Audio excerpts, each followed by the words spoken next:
गीता में अर्जुन को स्वयं भगवान कह रहे हैं कि उस परमेश्वर की शरण में जा, उसके लिए उन संतों के पास जा जो तत्वदर्शी हो। इसी प्रकार हजरत मोहम्मद को उनका अल्लाह कह रहा है कि कोई और पूर्ण परमात्मा है।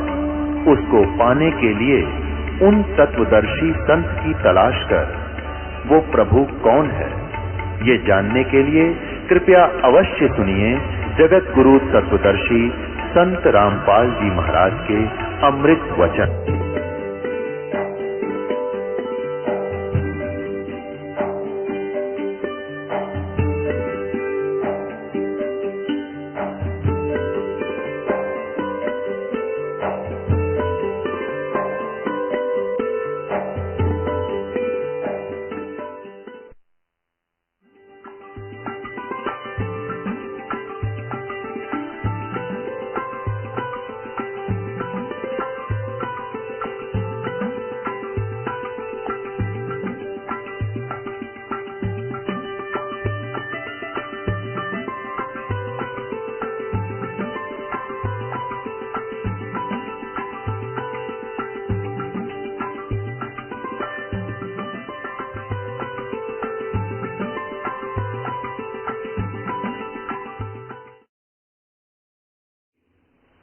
शारदा जी ने अपने संकट निवारण के लिए सभी ब्राह्मणों से जो वेल नोन थे उनसे अपना अर्ज की कि मुझे ऐसे संकट है, कुछ कृपा करो। उन्होंने पहले तो जंतर मंत्र बताए, ऐसा करो, ऐसा करो, ऐसा करो, ये जाप करो, ये पूजा कर दो, वहां ऐसा करा, उस मंदिर में ये चढ़ा दो। वो सारा कर लिया, कोई लाभ नहीं हुआ। फिर वो क्या कहते थे कि शारदा जी ये तुम्हारे प्रारब्ध का दुख है, ये जो संकट है, जो कष्ट है तेरी काया में, ये तेरे प्रारब्ध में है, इसको कोई नहीं काट सकता, ये तो भोगना ही पड़ेगा। फॉर एग्जाम्पल, उदाहरण के लिए वो क्या कहते थे कि जैसे भगवान विष्णु जी को श्राप लगा था, भगवान विष्णु जी के प्रारब्ध में था नारद का श्राप के एक जीवन तू अपनी पत्नी के वियोग में बिताएगा। भगवान ने बिताया, और कर्म का भोग तो भोगना ही पड़ता है, ये कट भोगने से ही कटता है, इसका कोई विकल्प नहीं। फिर एग्जाम्पल देते थे कि जैसे भगवान श्री राम ने बाली को मारा था, सुग्रीव के भाई को, और धोखा दे करके एक वृक्ष की ओट लेकर, उसका प्रतिफल भी श्री विष्णु अर्थात श्री रामचंद्र जी ने श्री कृष्ण रूप में देना पड़ा। वो बाली वाली आत्मा तो शिकारी बना और श्री कृष्ण बना श्री राम, और उस शिकारी ने भगवान श्री कृष्ण के पैर में तीर मार के उनका वध किया, अपना बदला लिया। तो इस तरह की कथा सुना के अपना पीछा छुटा लिया करते वो अज्ञानी संत ब्राह्मण गुरु, वो महर्षि नकली। अब भोली आत्मा ठीक है, उनकी कथाओं से उनका पीछा तो छोड़ देती थी, लेकिन ट्राई फिर भी बंद नहीं होती थी, कोशिश फिर भी करते थे, कोई किताब बता दे, जंतर मंत्र वहीं चले जाते थे। परमात्मा कबीर जी काशी के बनारस के अंदर परमेश्वर रहा करते थे। वो अंगहारी, कबीर अंगहारी असी बम्भारी असी, वो पापों का शत्रु, पापनाशक कबीर भगवान। परमात्मा की शरण में आने से बहुत से लोग सुखी हो गए। अभी आपने पढ़ा कि दुख दारिद्र मोक्ष करे करता, गर्भवास मिटे निज नाम रटे। दुख दारिद्र मोक्ष करे करता, यानी आपका जो निर्धनता भी वो परमात्मा दूर कर सकता है, अपने कोटे से भी आपको दे सकता है, उसके पास वो पावर है, वो कबीर भगवान है। तो वहां बहुत से व्यक्ति परमात्मा के चरणों में आकर के सुखी हो गए थे।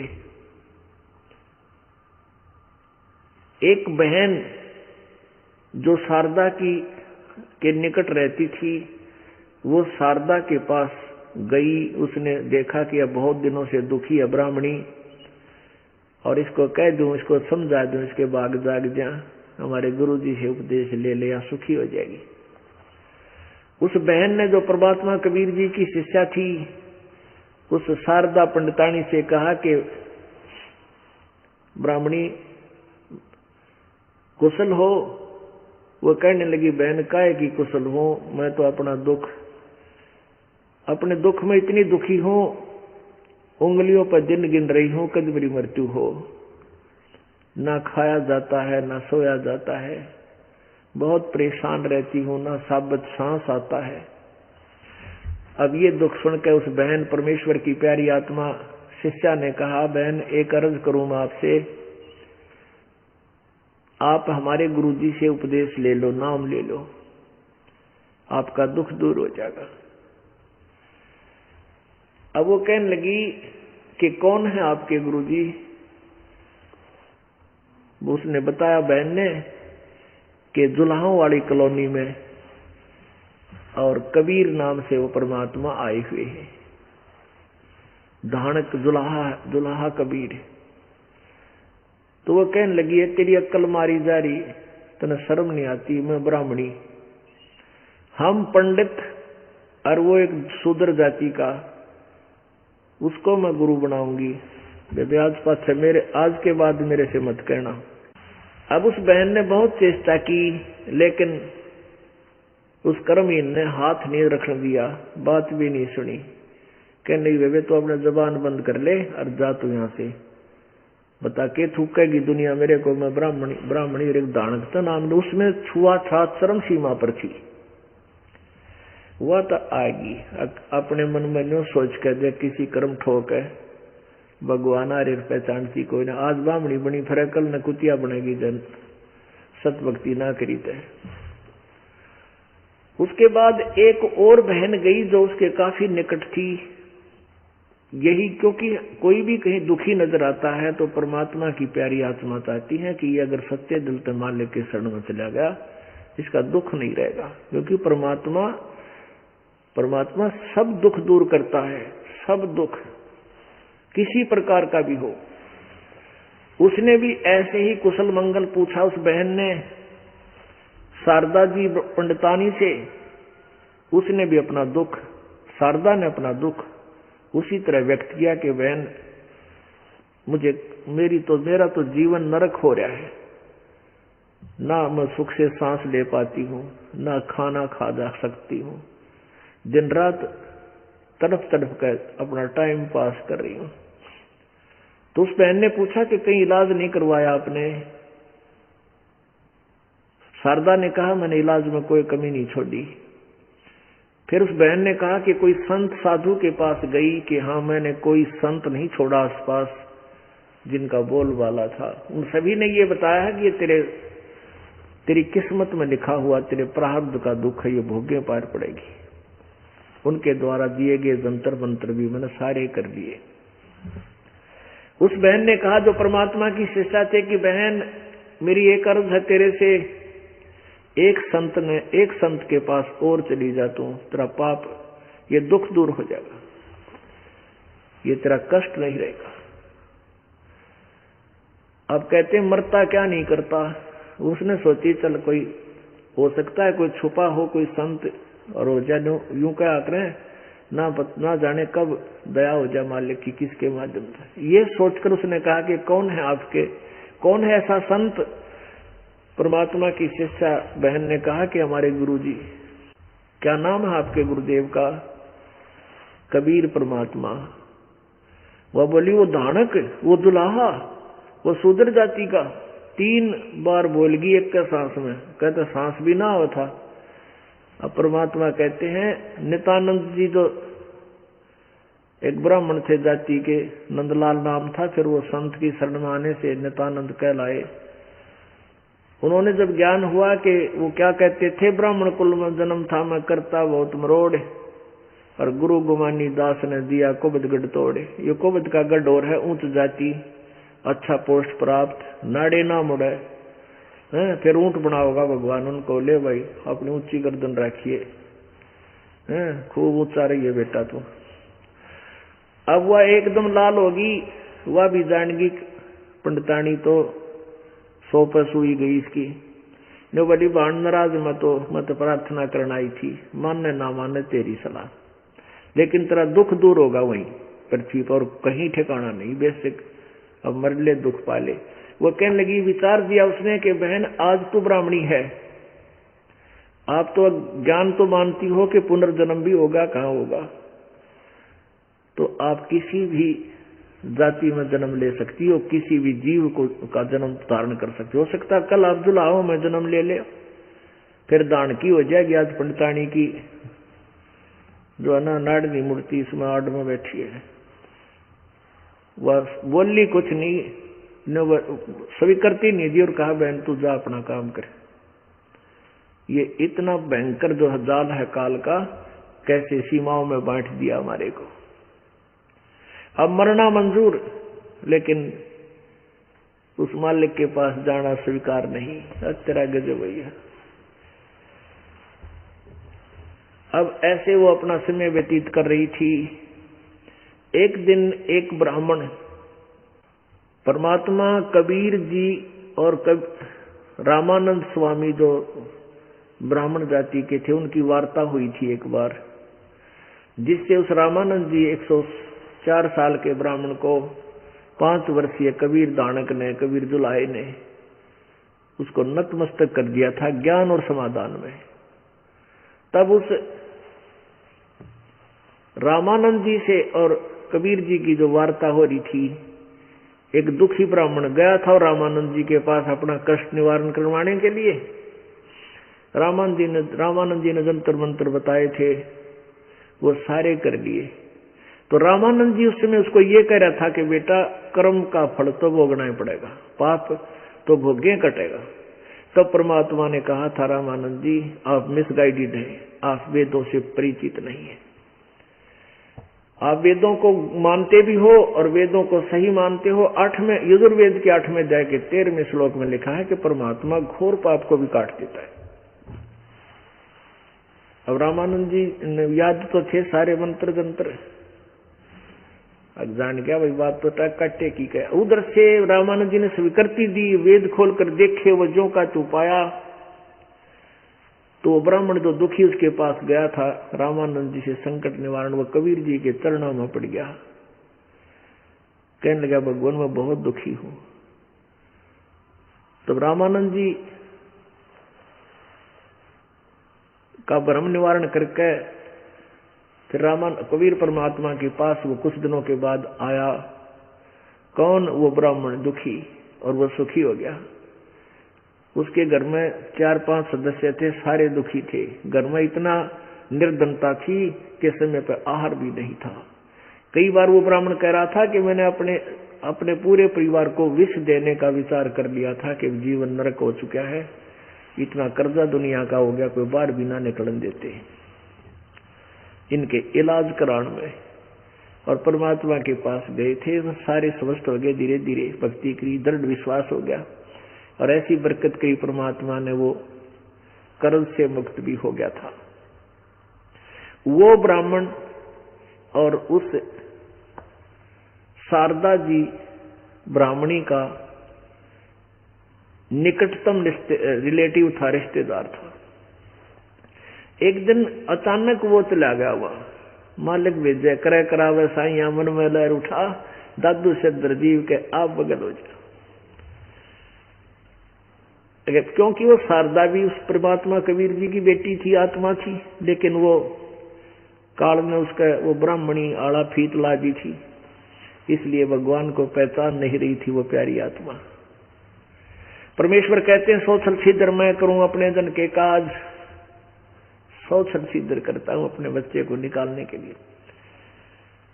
वो ब्राह्मण चला गया, कुशल मंगल पूछी तो शारदा ने तो वह रामायण फिर सुना दी कि मैं तो 2-3-4 वर्ष से भुगत रही हूं, तड़फ रही हूं, ऐसे ऐसे कहीं मेरा इलाज नहीं हुआ।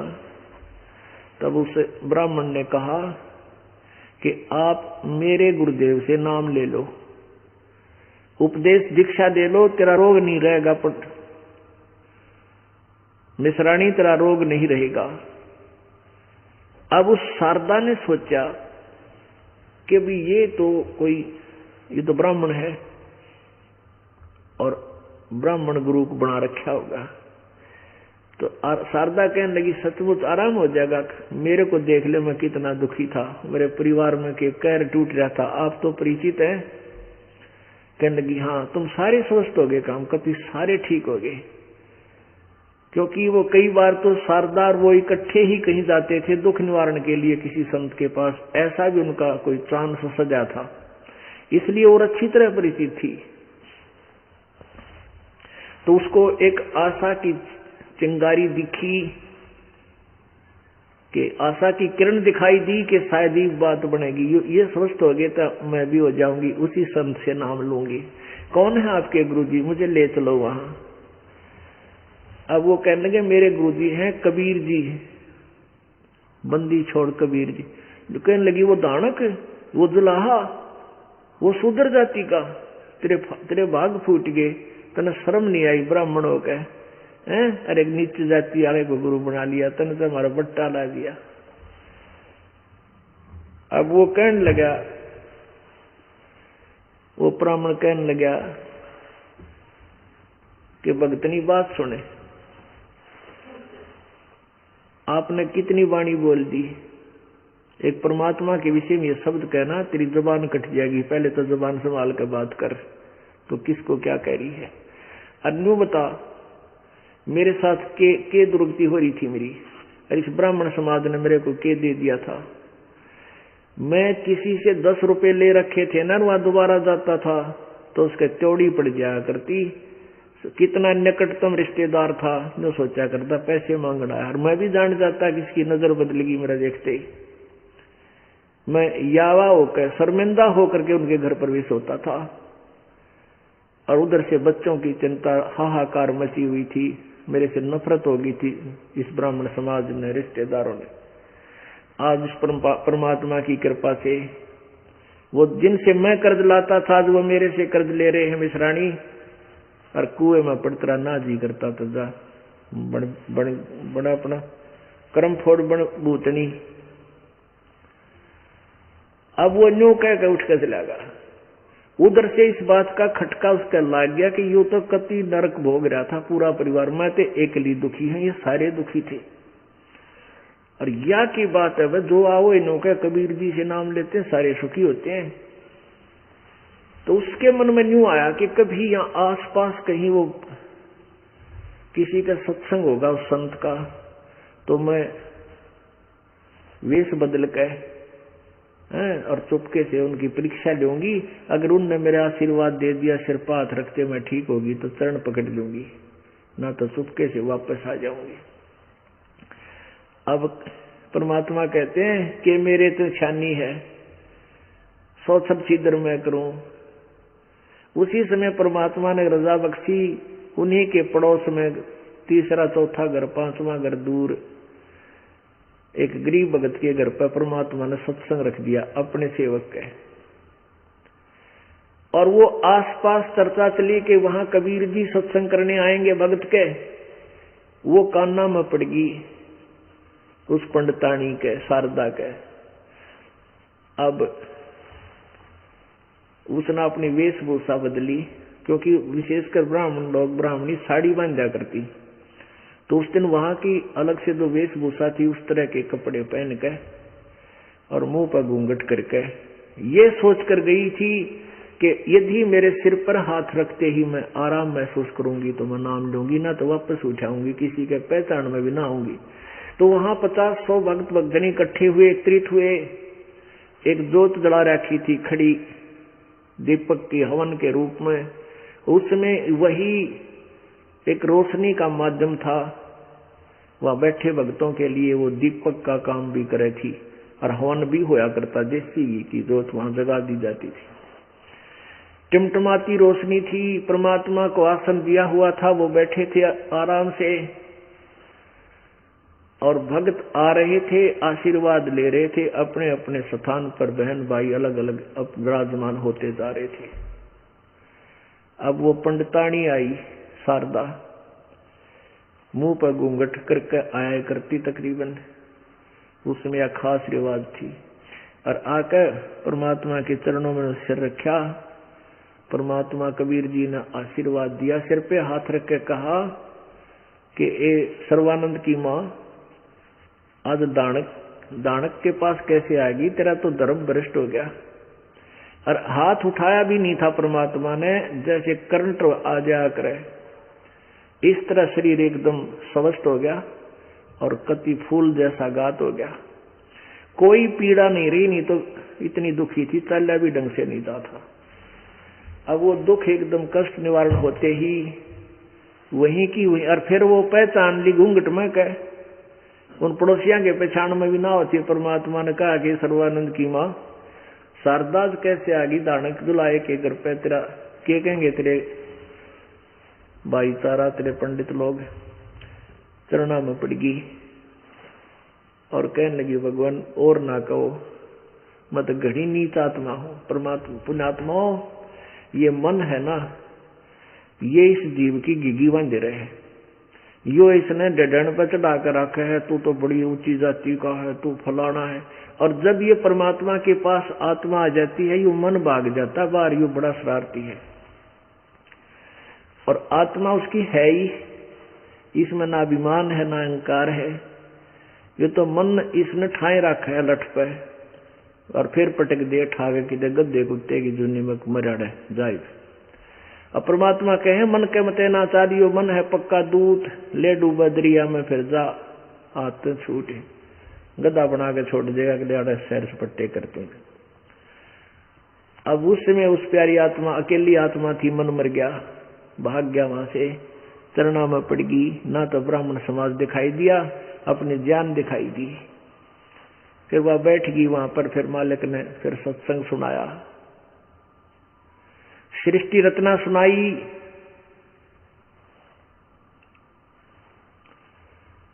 ब्रह्मा विष्णु महेश की सतिथि बताई। पुण्यात्माओं, अगर उसमें शास्त्र तो नहीं दिखा सकते थे, परमात्मा क्या करते साची, और दिखावे तो को पढ़नी आना, पढ़ने वाले वो नकली ब्राह्मण जो गुरु, वो साची बताओ ना।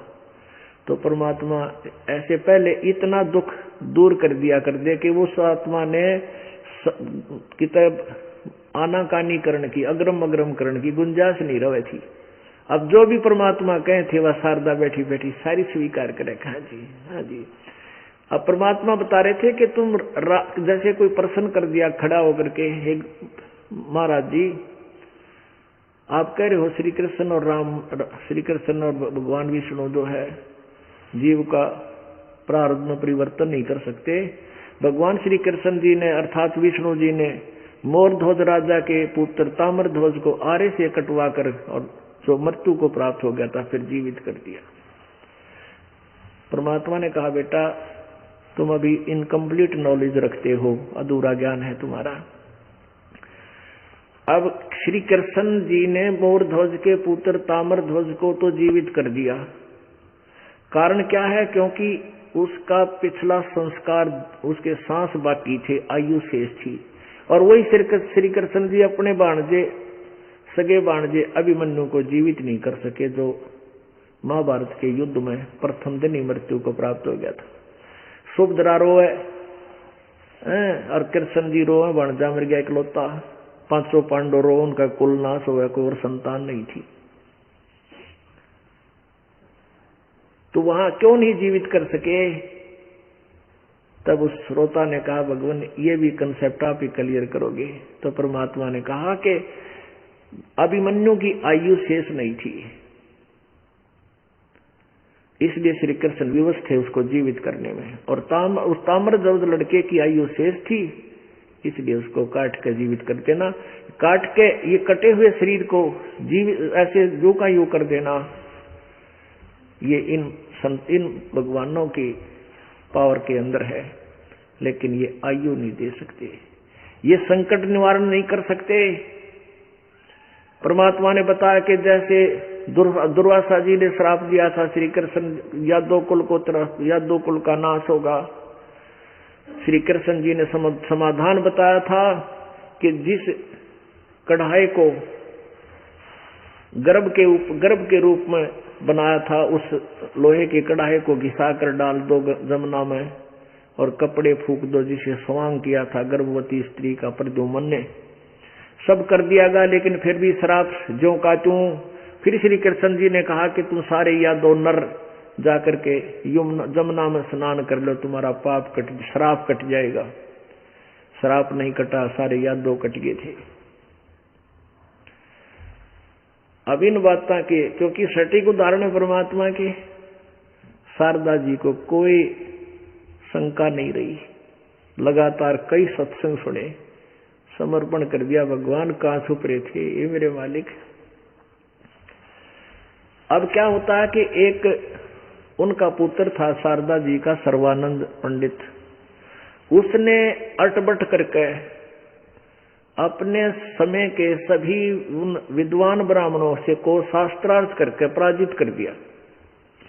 उसने चारों वेदों को गोट रखा, 18 पुराणों को कंठस्थ याद कर रखा और गीता जी को, और जो भी कोई बोला उसके साथ वार्ता करे उसको उसी समय वो साथ रखा था, बैल के ऊपर धर के सभी सदग्रंथों को तुरंत दिखा दी, देखिए ऐसा लिखा इसमें।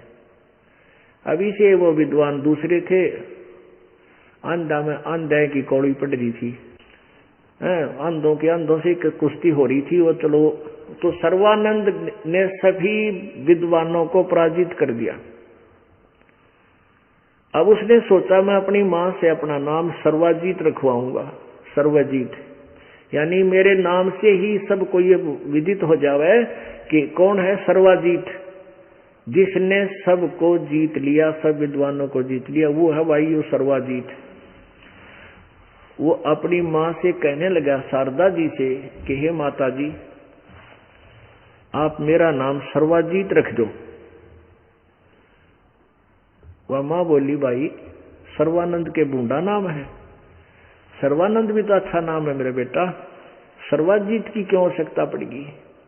वो बोला मां मैंने सभी विद्वानों को पराजित कर दिया शास्त्रार्थ में, और मैं चाहता हूं कि मेरा नाम ऐसा रख दिया जावे कि लोग सब पहले जान जाए अपने आप की ये सर्वाजीत है, जिसने सबको पराजित कर रखा है। अब शारदा जी ने कहा बेटा, अब मेरा था कि वो नकली ब्राह्मण मानने को ना राजी खुशी, तो उस माई को पता था कि मैं ना मानू थी, और यू तो 4 अक्षर सीख रहा, यू मानने क्यों करगा। तो कहने लगी भाई एक ब्राह्मण एक विद्वान को और पराजित कर दे, फिर मैं तने अपने बेटे का नाम बदल दूंगी। सर्वानंद बोला बताओ कौन है माँ वो।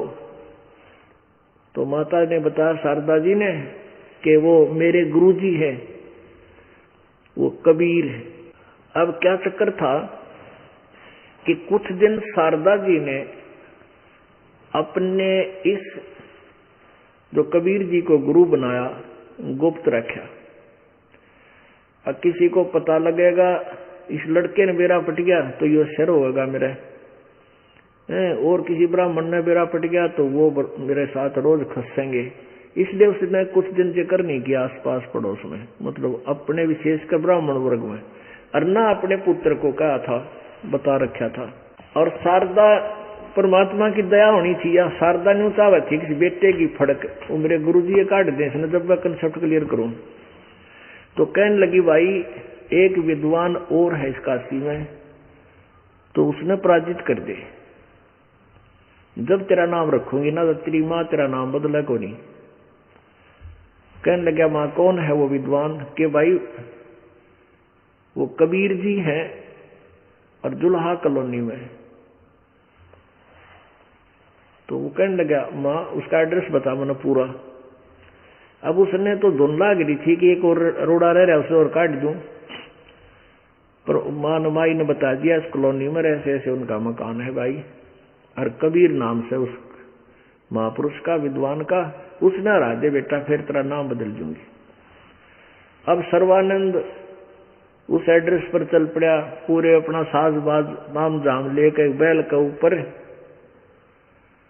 एक थैले में एक बोरे में सारे शास्त्र धर लिए उसने जचा के और चल पड़ा।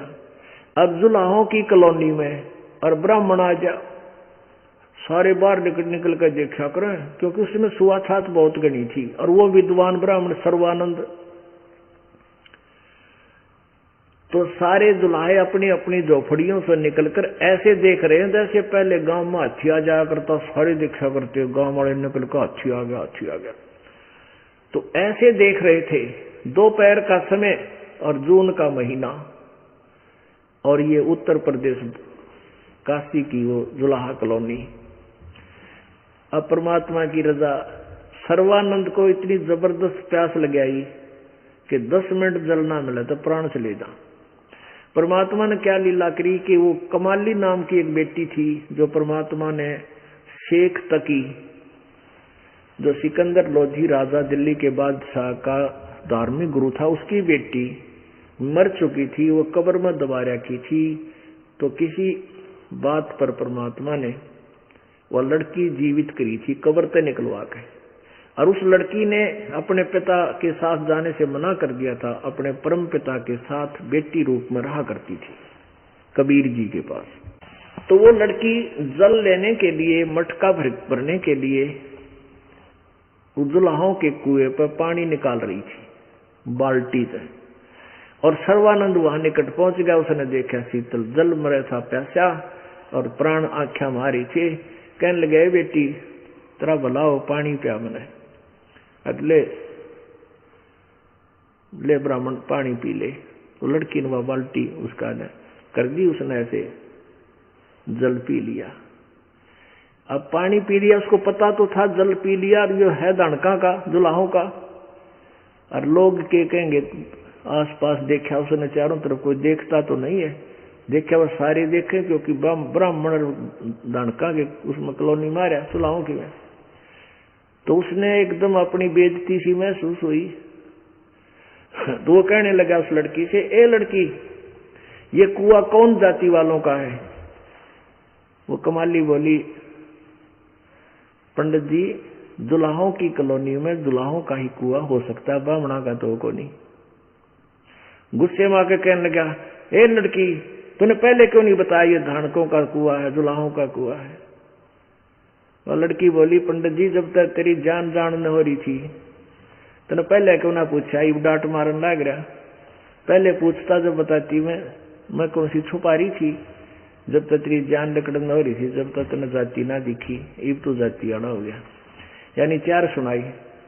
फिर ने बोला, लड़की बात सुने बेटी, वो कबीर कहाँ रहता है? कबीर। अब वो जान गई कि गुरुजी पिताजी ने पूछा है, सिर मगज मारना आया होगा। कहाँ, उसका घर कहाँ है? वो लड़की बोली, आ जाओ। तो लड़की को तो मालूम था कि इसका बड़ ओए काट सके है, पर मेरे पिताजी को नहीं, गुरुजी सीधा करेंगे इसने, हो सकता है इसके सौभाग्य हो गया हो। इसके 16 दिन आगे आज यो मालिक के पास जा रहा है। कहने लगी, आजा आजा पंडित जी, मेरे पीछे पीछे आ जाओ। लड़की पानी का मटका उठा के चल पड़ी। थोड़ी जल्दी जल्दी कदम धर लिए, अंदर जाकर अपने पिताजी यानी परमेश्वर से कहने लगी कबीर जी से कि पिताजी, एक ब्राह्मण आवे, सर्वानंद नाम बताओ। एक ब्राह्मण आवे है और आप अपना घर पूछे कि बात पता नहीं, मन तो लगा है यो कोई वाद विवाद करना रहा है, और गुणे किताब रख रखी है उसके ऊपर, बैल के ऊपर। परमात्मा बोले, कोई बात ना बेटी, चर्चा करेंगे परमात्मा की, कुछ वो कहेगा कुछ मैं कहूंगा, कोई बात नहीं, आन दिया जा, उसको बुला ला, अंदर ले आना। वह लड़की वापस आई तो सर्वानंद जी पहुंच गया उसी घर में जिसमें वह लड़की प्रवेश किया था, झोपड़ी के आंगन में, द्वार पर खड़ा हो गया गली में। वो लड़की आई, कहने लगी, आ जाओ ब्राह्मण पंडित जी, आ जाओ, पिताजी अंदर बैठे बुला रहे हैं आपको। अब सर्वानंद ने सोची, यू ज्यादा बात करने की क्या जरूरत है, इसने ज्ञान ना कुछ और नहीं। एक कर्मंड लोटा ले रखा था, लोटा पानी का। नो बोला, बेटी ये लोटा मेरा जल का भर दे। वह लड़की लाई एक गिलास बड़ा सा, उसने 1-2 गिलास डाल कर वो लोटा फुल कर दिया। नो बोला, और भर दे, और भर दे। वह कति लबालब भरवा लिया ऊपर तक लोटा उस सर्वानंद ने, और कहा, ले इस लोटे को ले जा और कबीर को दे दे, इसका जो उत्तर दे वो मुझे बता। अब वह लड़की लेकर उस लोटे ने धीरे धीरे गई। उसने कहा जल नहीं गिरना चाहिए इसका। कबीर जी के पास बोली, पिताजी उन्हों का है ब्राह्मण कि ये लोटा पानी का फल भरा है और इसको कबीर जी को पास ले जा और के उत्तर दे वो मुझे बता। अब परमात्मा ने एक लंबी सुई धरी थी इतनी बड़ी लोहे की, वह उसके अंदर डाल दी। वो सुई अंदर डाली, वह तो तली में जा बैठी। सुई तो नीचे जाकर तली में सतह पर टिक गई और उतना ही पानी बाहर निकल गया। अब वह लड़की उसको धीरे धीरे वापस लेकर आई, कहने लगी, ले पंडित जी लोटा तेरा। पर सर्वानंद जी ने कहा कि बेटी क्या उत्तर दिया? कि पिताजी कुछ नहीं बोले, उन्हें एक सुई उठा के इसमें डाल दी, लो की सुई डाल दी इसमें। तो वो अंदर गया जाके कहने लगा, कबीर जी तेने मेरे प्रश्न का क्या उत्तर दिया? परमात्मा बोले, आपका प्रश्न क्या है ब्राह्मण? अब उसने बताया कि मैं तेरे तीन शॉर्टकट बता दूं। मैंने सारे ब्राह्मणों को शास्त्रार्थ में पराजित कर दिया। मेरा नाम सर्वानंद है और मैंने अपनी माता से सर्वजीत नाम रखवाने की प्रार्थना की थी। मेरी माता ने शर्त रख दी कि एक कबीर नाम का दुल्हा है, उसको पराजित मैं कर दूंगा तो मेरी माँ मेरा नाम सर्वजीत रख देगी। तो मैं तेरे से शास्त्रार्थ कराने आया हूं। और सुन ले बात मेरी, मेरे अंदर पूरा ज्ञान है, परिपूर्ण हूं मैं ज्ञान से। मेरे साथ वार्ता करने की कोई जरूरत नहीं। यदि तू वार्ता करेगा ना तो जैसे ये लोटा भरा पड़ा है पानी का और फ्लो हो रहा है, मैं ज्ञान से और फ्लो हूं। तेरा ज्ञान मेरे में समावा नहीं का, इसमें कोई जल डाला जागा लोटे में, बाहर जागा, व्यर्थ प्रयत्न है। यदि तू कोई ज्ञान की बात करेगा तो तेरा ज्ञान मेरे अंदर नहीं समाएगा, इस जल की तरह बाहर ही गिरेगा। परमात्मा बोले, मन ने बताऊं क्या उत्तर दिया है? क्या उत्तर दिया है? कि मन ने इसमें एक सुई डाल दी लो की, और ये सुई तेरे लोटे के तली में जाकर डट गई, तेरा पानी बाहर निकल गया। मेरा ऐसा सॉलिड ज्ञान है, तेरे इस अड़ंगे ज्ञान में सारे बाहर काट देगा और तेरे हृदय में जम जाएगा सुई की तरह। अच्छा, कर वार्ता, कर शास्त्रार्थ, पर कर प्रश्न। अब वहां जब देखा कि एक ब्राह्मण और वार्ता शुरू हो रही है तो आसपास के दुल्हे भी आगे, वह बोली आत्मा आकर बैठ गया, सुनागे के कहेंगे के बात चलेंगी भगवान की। क्योंकि कबीर जी की भी चर्चा हो रही थी, आसपास भाइयों भी इधर उधर शास्त्र किसी ब्राह्मणों को छेड़का है, इनका झगड़ा वगड़ा भी हो लिया कई बार किसी बात पे। तो वो न सोचते थे दुल्हे, उस कॉलोनी के लोग व्यक्ति सब बैठ के देखेंगे आज की वार्ता होगी। तो परमात्मा ने प्रसन्न किया कि कौन ब्रह्मा का पिता है, कौन विष्णु की माँ, शंकर का दादा कौन है, सर्वानंद दे बता। तेरे ब्रह्मा विष्णु महेश के माता पिता कौन है, मुझे इस बात का उत्तर दे दे। अब सर्वानंद कहता है वो तो अजरो अमर है, इनके कोई माता पिता नहीं, ये सर्वेश्वर है, महेश्वर है। ये तूने कहां से अड़ंगा प्रश्न कर दिया? परमात्मा बोले, देवी भागवत तीसरा सकंद निकाल ले और शिव पुराण रुद्र संहिता और अध्याय नंबर 4, 5, 6 में देख सर्वानंद। यह दुर्गा ब्रह्मा विष्णु महेश की माता है और ये सदा शिव काल रूपी भगवान ब्रह्म इनका पिता है। अब सर्वानंद जी ने देखा, वो खोल साथ ले रहा था तो पूरे सारे सदग्रंथ थोक के भागे धर रहा था, फटदे ही खोल कर देखा तो वो ज्यों के त्यों, वो तो ज्यों के त्यों। आपको एक थोड़ी सी रिहर्सल, एक ट्रेलर दिखाते हैं, उसके बाद ये कहानी कथा आपको आगे सुनाएंगे। पुण्यात्माओं, आपका बड़ा सौभाग्य है, यह मीठी मीठी सर्दी है, रजाई ओढ़े बैठे अपना खा के देसी घी का छौंक लगा हुआ माल है और आराम से परमात्मा की महिमा सुन रहे हो। इससे बढ़िया भाग मैंने कोई भगवान पृथ्वी पर किससे के भी को ना। पहले हम क्या करा करते, जब राम नाम इस मालिक के ज्ञान में से परिचित नहीं हुए थे, तो क्या करते थे, रात में VCR लिया करते किराए पे, और 3 फिल्म 3-3 घंटे की 100 रुपये लिया करते। बस 100 रुपया हम 3 देखेंगे, वो सारी कसर काट लेंगे। शाम ने शुरू कर देते और सारी रात चाय बनवाए जाते, पिए जाते, देखे जाते, आंख ना नींद भी ना आती, ना गर्मी सर्दी का बेड़ा पट्या करता, सारी रात आंख पढ़ाते हैं, जब जाग्या करते।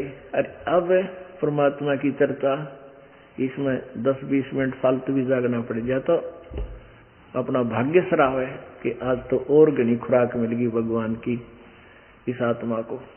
अब आपको शिवपुराण में एक झलक दिखाते हैं कि ब्रह्मा, विष्णु और शिव की माता दुर्गा है, ये सदाशिव रूपी काल रूपी भगवान ब्रह्म इनका पिता है।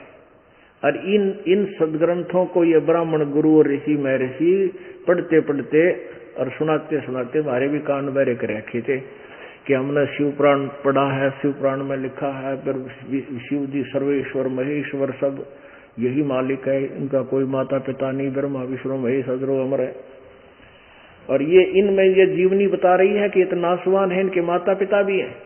ये देखिएगा शिवपुराण, ये संक्षिप्त शिवपुराण सचित्र मोटा टाइप, केवल हिंदी, गीता प्रेस गोरखपुर से प्रकाशित। संपादक हनुमान प्रसाद पोदार ओनली और प्रकाशक में मुद्रक गीता प्रेस गोरखपुर, गोविंद भवन कार्यालय, कोलकाता का संस्थान। ये फोन नंबर है। इसके पृष्ठ नंबर आपको 98 से शुरू करते हैं। ये है रुद्र संहिता और पृष्ठ नंबर 98। इसके 5वां अध्याय के लास्ट में अपने पुत्र नारद की यह बात सुनकर लोक पिता में ब्रह्मा वहां इस प्रकार बोले। 99 पर श्री ब्रह्मा जी ने कहा, ब्रह्मन देव श्रोमणे, तुम सदा समस्त जगत के उपकार में ही लगे रहते हो। तुमने लोगों के हित की कामना से बहुत उत्तम बात पूछी है। जिस समय समस्त चराचर जगत नष्ट हो गया था, सर्वत्र केवल अंधकार ही अंधकार था। न सूर्य दिखाई देते थे, न चंद्रमा, अन्य ग्रहों और नक्षत्रों का भी पता नहीं था। न दिन होता था, न रात होती थी। अग्नि, पृथ्वी, वायु और जल की भी सत्ता नहीं थी। उस समय वो तत्सद ब्रह्म, इस श्रुति में जो सत सुना जाता है एकमात्र, वही शेष था। अब प्रश्न नंबर 100 पे 100 पर जिस परब्रह्म के विषय में ज्ञान और अज्ञान से पूर्ण उक्तियों द्वारा इस प्रकार विकल्प किए जाते हैं, उसने कुछ काल के बाद द्वितीय की इच्छा प्रकट की। उसके भीतर एक से अनेक होने का संकल्प उदित हुआ। तब उस निराकार परमात्मा ने अपनी लीला शक्ति से अपने लिए मूर्ति की कल्पना की। मूर्ति माने आकार। जो मूर्ति रहित परब्रह्म है, परम ब्रह्म है, जो मूर्ति रहित परम ब्रह्म है, उसकी मूर्ति भगवान सदाशिव है। अर्वाचीन और प्राचीन विद्वान उन्हीं को ईश्वर कहते हैं। उस समय एकाकी रहकर स्वेच्छा अनुसार विहार करने वाले उन सदाशिव ने अपने विग्रह से स्वयं ही एक स्वरूप भूता शक्ति की सृष्टि की, जो उनके अपने श्री अंग से कभी अलग होने वाली नहीं थी। यानी उस काल के, ये सदाशिव जो है, यू काल है, ज्योति निरंजन, इसके अंदर से दुर्गा निकली थी और परमात्मा ने यह कथा सुनाई थी। तो ब्रह्मा ने उसको कुछ परमात्मा की सुनी ही, कुछ अपनी अटकल से ये ज्ञान दिया हुआ, जो उनके अपने श्रीअंग से कभी अलग होने वाली नहीं थी। उस पराशक्ति को प्रधान प्रकृति गुणवती माया बुद्धि तत्व की जननी तथा विकार रहित बताया गया है। वह शक्ति अंबिका कही गई है। उसी को प्रकृति सर्वेश्वरी और त्रिदेव जननी, ब्रह्मा विष्णु महेश तीनों देवताओं की मां दोनों तीनों की जन्मदाता दात्री त्रिदेव जननी नित्या और मूल कारण भी कहते हैं। सदाशिव द्वारा प्रकट की गई उस शक्ति के अर्थात दुर्गा की आठ भुजाएं हैं। क्लियर हो गया? यह अष्टंगी है, इसको प्रकृति भी कहते हैं। तीनों देवताओं की यह माता है दुर्गा। नाना प्रकार के आभूषण उसके श्री अंगों की शोभा बढ़ाते हैं। प्रकृति देवी के दुर्गा के वह देवी नाना प्रकार की गतियों से प्रसन्न है, संपन्न है और अनेक प्रकार के अस्त्र शस्त्र धारण करती है। एकाकिनी होकर भी वह माया संयोग वसात अनेक हो जाती है। जो सदाशिव हैं उन्हें परम पुरुष ईश्वर शिव शंभु और महेश्वर कहते हैं। वे अपने सारे अंगों पर भस्म रमाए रहते हैं। उन काल रूपी ब्रह्म ने, अब ये सदाशिव कौन है? ये काल रूपी ब्रह्म है जो ब्रह्मा विष्णु महेश का पिता है।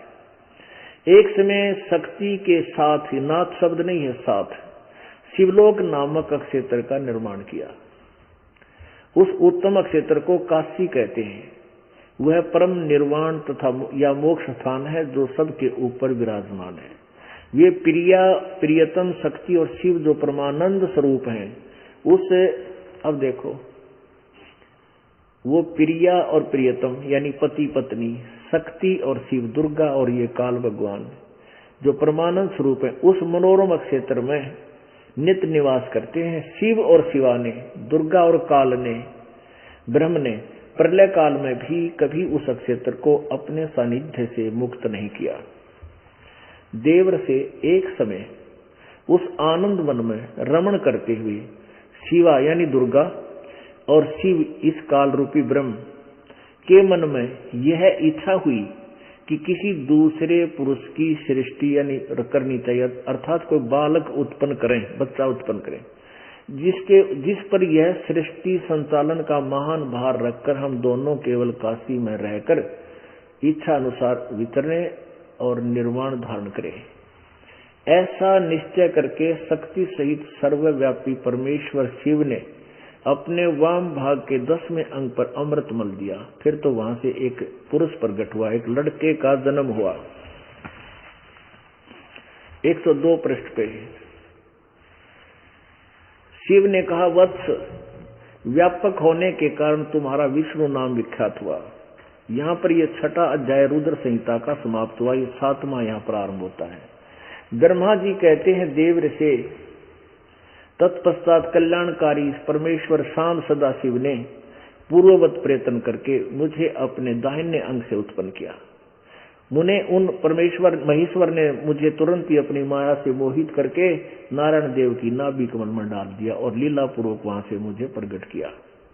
इस प्रकार उस कमल से पुत्र के रूप में मुझ हिरण्यगर्भ का जन्म हुआ। अब यहाँ पर कंसेप्ट क्लियर हो गया कि दुर्गा और काल के संयोग से पति पत्नी व्यवहार से विष्णु की उत्पत्ति जन्म हुआ और ब्रह्मा का। अब यहाँ अनुवाद करता विचलित है कि शिव से शिव का जन्म कैसे लिखूं, उसको गोल मोल कर दिया। लेकिन कहते हैं चोर चुराई तूंबड़ी वो गड्ढे पानी में, वो गड्ढे ऊपर आवे न सच्चाई छानी ना। 110 पृष्ठ पर देखिए, यही संक्षिप्त शिव पुराण रुद्र संहिता अध्याय नंबर 9, ये अध्याय नंबर 9 के लास्ट में ये समाप्त होता है। यहाँ पर इस प्रकार ब्रह्मा विष्णु और रुद्र इन 3 देवताओं में गुण है, परंतु शिव गुणातीत माने गए। यानी ब्रह्मा विष्णु और रुद्र ये अलग हैं और ये शिव अलग है।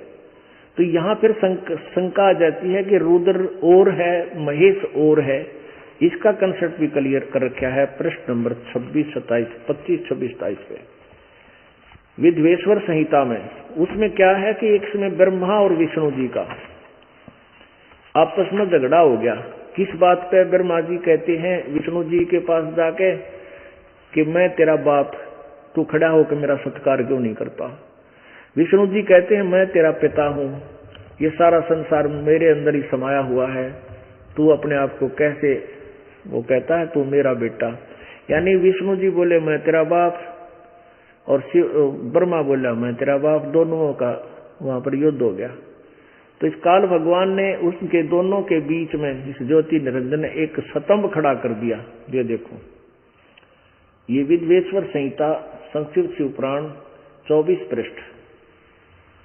अच्छा, यहाँ फिर ये आपस में इसको देखने लगे, फिर वहीं पर ये काल प्रकट हो गया सदा शिव के रूप में। शिव के रूप में, जो शिव की वेशभूषा आप देखते हो उसी रूप में ये काल प्रकट हो गया। 25 पे यहाँ नीचे क्या कहता है, फिर ब्रह्मा और विष्णु ने प्रश्न किया। ब्रह्मा और विष्णु ने पूछा, ये विद्वेश्वर संहिता है, विद्वेश्वर संहिता। ब्रह्मा और विष्णु ने पूछा, प्रभो सृष्टि आदि 5 कृत्यों के लक्षण क्या है, ये हम दोनों को बताइए। भगवान शिव बोले, ये सारा कुछ कहा, हम ज्यादा नाम लेकर के इसके इतना ही कहेंगे। ये ब्रह्मा ये फिर देखो, भगवान शिव बोले यानी काल बोला, मेरे कर्तव्यों को समझना अत्यंत गहन है, तथापि मैं कृपा पूर्वक तुम्हें उनके विषय में बता रहा हूँ। ब्रह्मा और अत्युत अर्थात विष्णु सृष्टि और पालन, संहार, तिरोभाव और अनुग्रह, ये 5 ही मेरे जगत संबंधी कार्य हैं जो नित्य सिद्ध हैं, और संसार की रचना का जो आरंभ है उसको सर्ग या सृष्टि कहते हैं। ये काल बता रहा है ब्रह्मा और विष्णु को। पुत्रो, क्या कहता है, पुत्रो तुम दोनों ने तपस्या करके प्रसन्न हुए मुझ परमेश्वर से सृष्टि और सतिथि नामक 2 कृत प्राप्त किए। ये तुम दोनों तुम्हें बहुत प्रिय है। इसी प्रकार मेरी विभूति स्वरूप रुद्र और महेश्वर में 2 अन्य उत्तम कृत्य, संहार और तिरोभाव मुझसे प्राप्त किए। ये मैं नहीं, ने शब्द है। अब ये ब्रह्मा विष्णु महेश तो ऊपर हो गए, जो सतिथि और सृष्टि, और रुद्र और महेश्वर ये और न्यारे हो गए उस काल से जो बोल रहा है मुझसे प्राप्त, परंतु अनुग्रह नामक कृत दूसरा कोई प्राप्त नहीं कर सकता। रुद्र और महेश्वर अपने कर्मों को भूले नहीं, इसलिए मैंने उनके लिए अपनी समानता प्रदान की है। अब परमात्मा ने बता दिया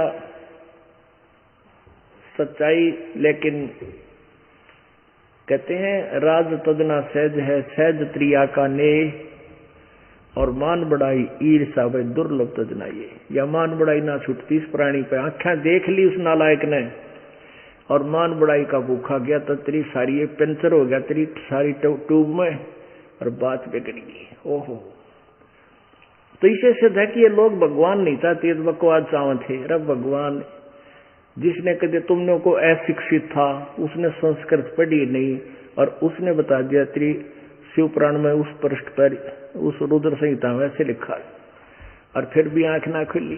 तेरा गजब हुई। अब आंखें देख के भी ना मान्या, कहने लगा ये झूठ बोलता है, देख लो भाइयों झूठ बोलता है, इसको क्या पता संस्कृत में क्या लिखा है, अनपढ़ है, अशिक्षित है। तो सारे दुल्हा जो बैठे थे बेचारे भोले भाले, वो कहने लगे हाँ ब्राह्मण ठीक कह रहे हो, इसको क्या पता, ये तो ऐसे बकवाद कर रहा है। परमात्मा बोले भाई चल फिर तू बता देता है, ना समझ माती मेरे। तू लगा फिर संस्कृत सुनान, अड्ड की बट पता नहीं क्या बोला है। कहते इसमें क्या लिखा है, संस्कृत बोल गया, किरा कित की लगा रहा, बोलता रहा, बोल कंठस्थ याद कर रखी थी बहुत सी अध्याय।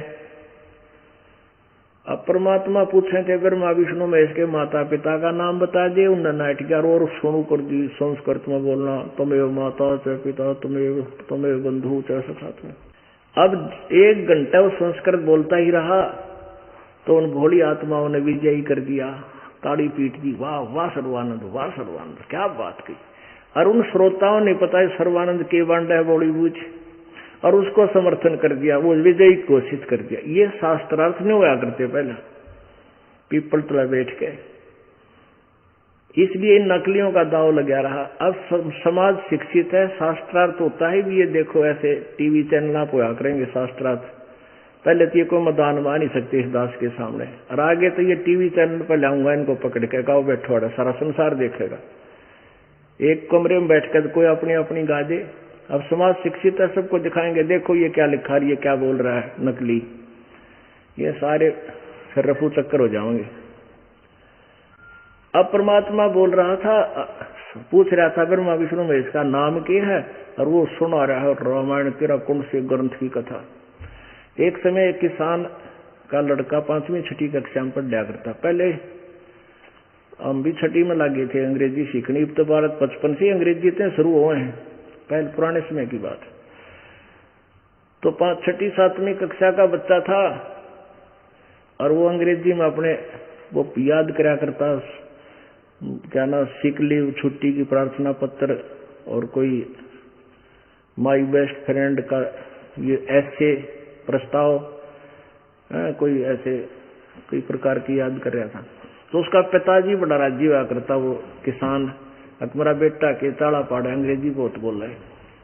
अंग्रेजी बोलने लग गया तो बहुत बड़ा जो है ना शिक्षित बालक हो गया मेरा। उसको गर्व था अपने पुत्र पर।